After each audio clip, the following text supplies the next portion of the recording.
caring about the world. You know, the world is a place or the earth is a place where all of us lives. It's a type of planet which is unique to the other planets. How? It's because it actually have good, growing, living things on it. Basically, first was the dinosaurs. They became extinct. Why did they became extinct?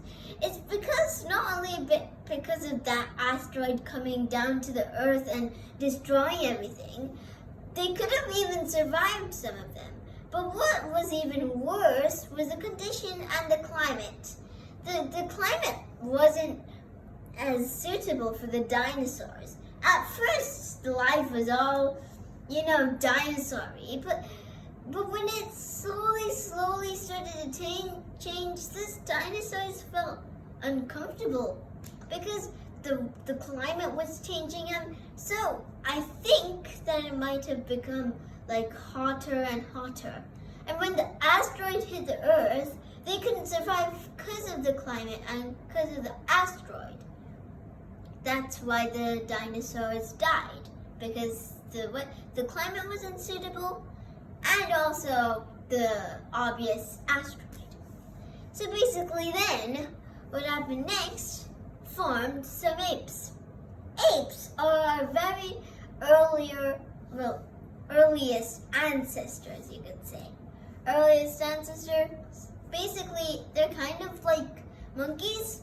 They still had hands and the for paws on the floor. You know how normal monkeys have. Sometimes, and then when they evoluted, they finally had a very good structure of their human life called Homo sapiens. Now we, as in the modern world, we are Homo sapiens. And so we need to take care of our Earth. Because if our Earth weren't there, then we could say that we haven't existed even. Because every planet has a very, very bad weather. But we are one of the Goldilocks planet.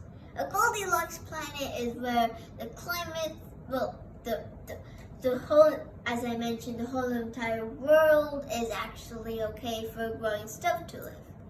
There's also, due to the different solar systems or the different sizes of the suns, there are also different Goldilocks planets. But we are one of them because our sun is here, and we are basically, I think, the third planet closest to the sun. We see that is our Goldilocks zone. So we are a Goldilocks planet. So that's what allows the nature to grow. And so what do I mean about caring about the Earth or caring about the world? As we know, some people believe God created us, some people believe science created us. Or not science, as I say, just, nature. So basically, it depends. Well, it doesn't depend on this though. What we have to do is save the Earth. Because, as I said, we are Homo sapiens. Homo sapiens know a lot. And as we know, we have a very, very complex technology these days. As in the earlier days, they didn't know what a phone was even. No, I mean as in the 1990s, but I mean way more back, like a lot of decades back. We see all these, not even decades, centuries. And then you could say a lot of more decades. So basically then, you see a lot of nature, but also mans with sticks, mans with fur as their clothes, wild animals running all around. That was nature for their life. But our life, this is nature is. Houses, ACs, all of those stuff.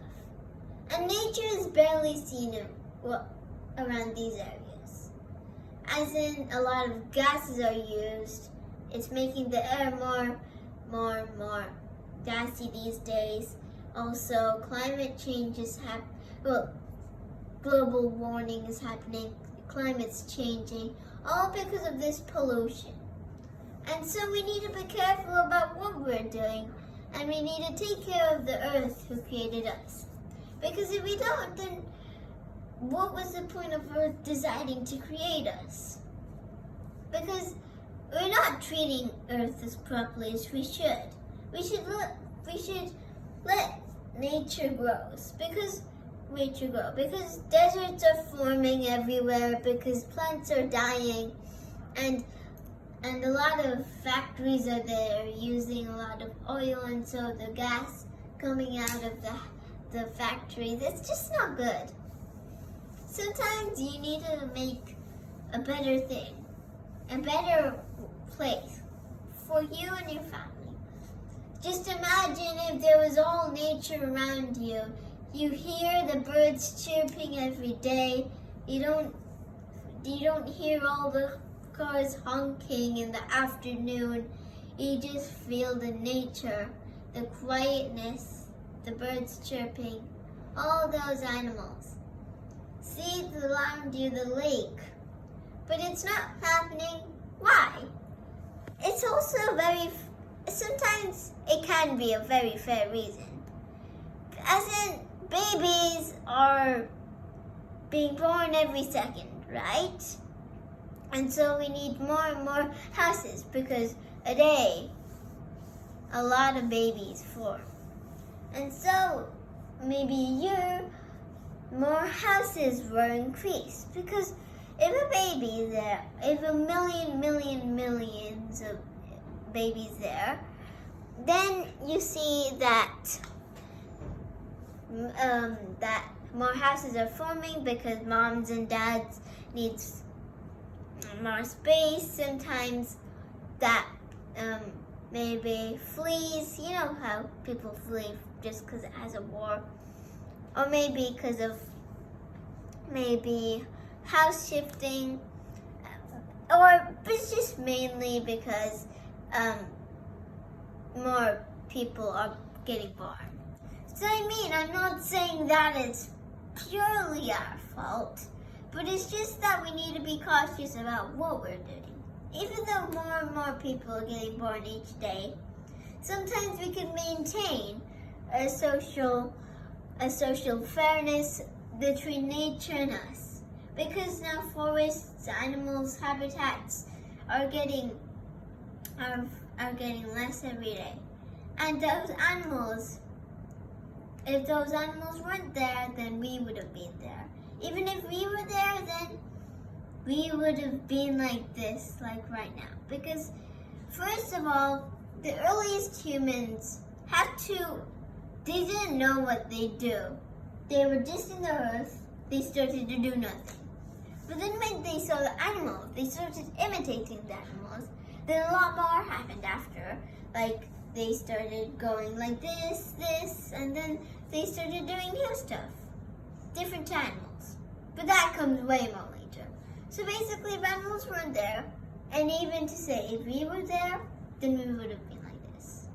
All of these gadgets we have right now would have been just because of the earth. So I say, most importantly, we need to be cautious as we say, because a few weeks before it was Earth Day, I really appreciate this. And so we need to save the earth and take care. Bye.